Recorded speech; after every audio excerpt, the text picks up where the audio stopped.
Harpers Gate, Yorkshire, 6:21 p.m.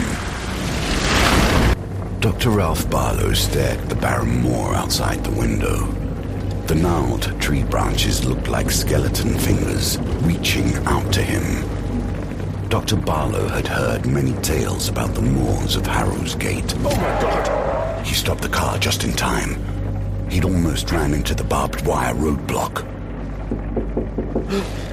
Open your window.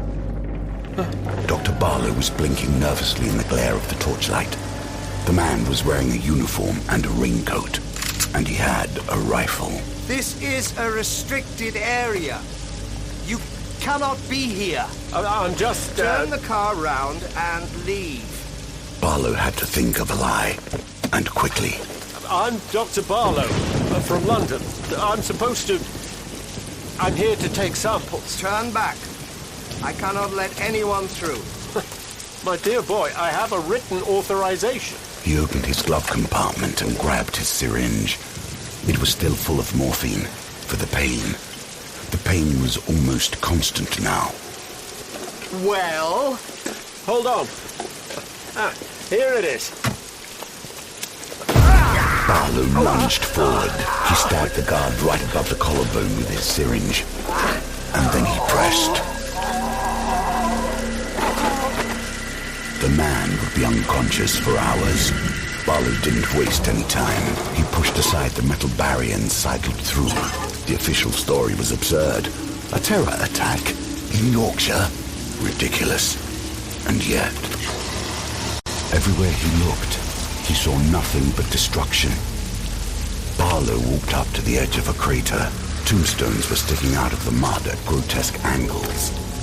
It was otherworldly. My God.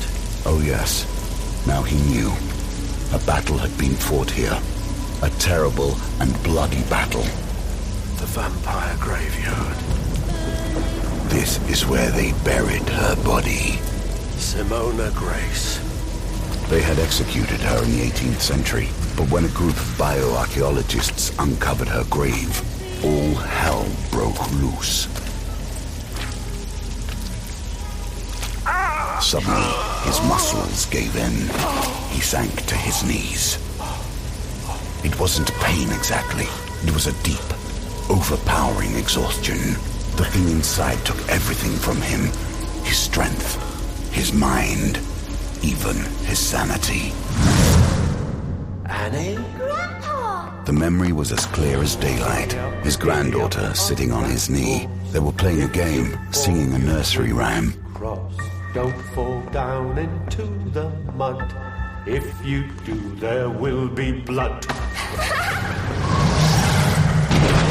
7 months ago, Dr. Ralph Barlow had been diagnosed with leukemia.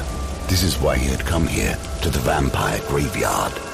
Yes, it was madness. But ask yourself, what would you do if you were suddenly out of time? When it had passed, when his strength gradually returned, Barlow struggled to get up from the mud. But then, he had staggered too close to the edge of the crater. When he fell, there was nothing to hold on to. He looked up. He saw something in front of him. He reached for it with shivering fingers. What in the... It had been buried deep in the earth.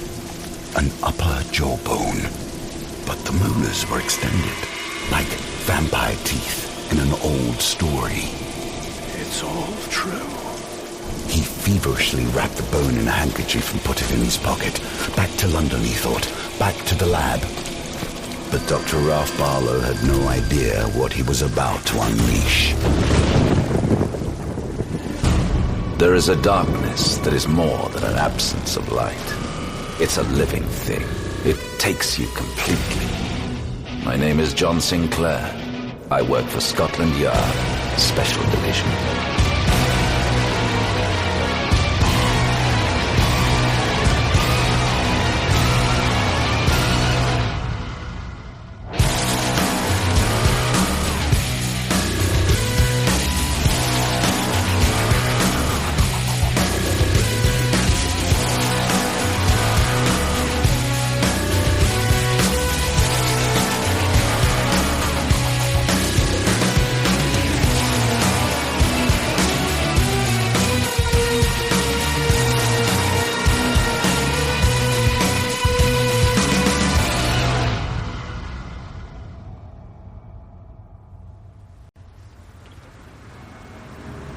Holborn, London, 7:13 a.m. 6 weeks ago, I was attacked by a creature in Harpers Gate. The doctors pronounced me clinically dead. But I didn't die. I crossed over, but I didn't die.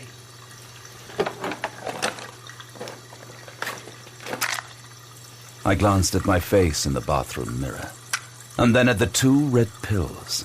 They looked like rubies in my hands. A specially devised cocktail of painkillers and antibiotics. When I had come back from the other side, I had brought something with me, inside me. It infected my blood, and these pills were all that stood between me and the darkness. I kept staring at my reflection. There was a gleam in my eyes I didn't recognize. A hint of madness.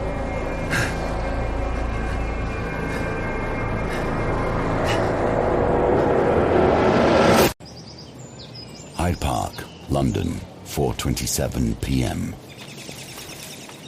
Sinclair, Perkins, what are you doing here? you've doubtlessly noticed that your rifle scope isn't actually attached to the rifle. You don't say. Why are you lying in the grass? It's not illegal, is it? Put down that scope. I'm trying to talk to you. What are you looking at? A lovely pair of tits. I beg your pardon? Here, take the scope. Lie down. And get stains on my dress. I'm sure a gal like you won't mind a few stains. Comes with a job. Here. Look through the skirt. Over there, do you see them?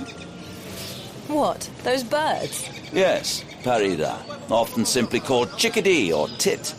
Native to the Northern Hemisphere and some parts of Africa. Charming little creatures, don't you think?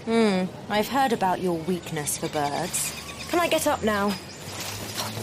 Great, my dress is wet. It's onomatopoeic. Tit, I mean. It's what? Onomatopoeic, a word that is derived from its sound. The tittering they make. Fascinating. Sir James sent me. There have been some disturbing reports from Yorkshire. Last I checked, I was off duty, back on Monday. Cancelled. Really? Suddenly I'm needed? Me of all people? Yes, you.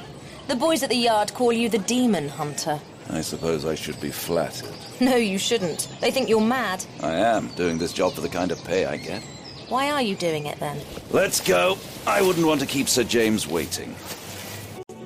London, the Diogenes Club, 5:37 p.m. Sir James Powell was spending the afternoon at his club.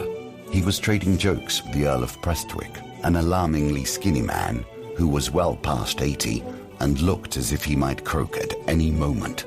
However, Sir James's thoughts were on a different matter, a far darker matter. A butler approached him.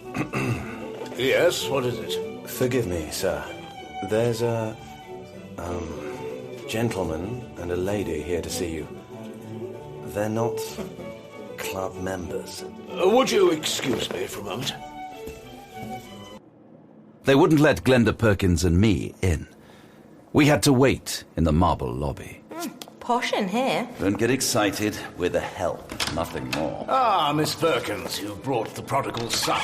Very good. Sir James. You wanted to see me? Wanted is perhaps too strong a word. I need to talk to you. Follow me, both of you. Sir James led us into one of the private rooms of his exclusive gentleman's club. Thick carpets, wood-panelled walls. Yes? Where on earth were you? Bird watching. Are you serious? Good for the nerves. You've given me time off, remember?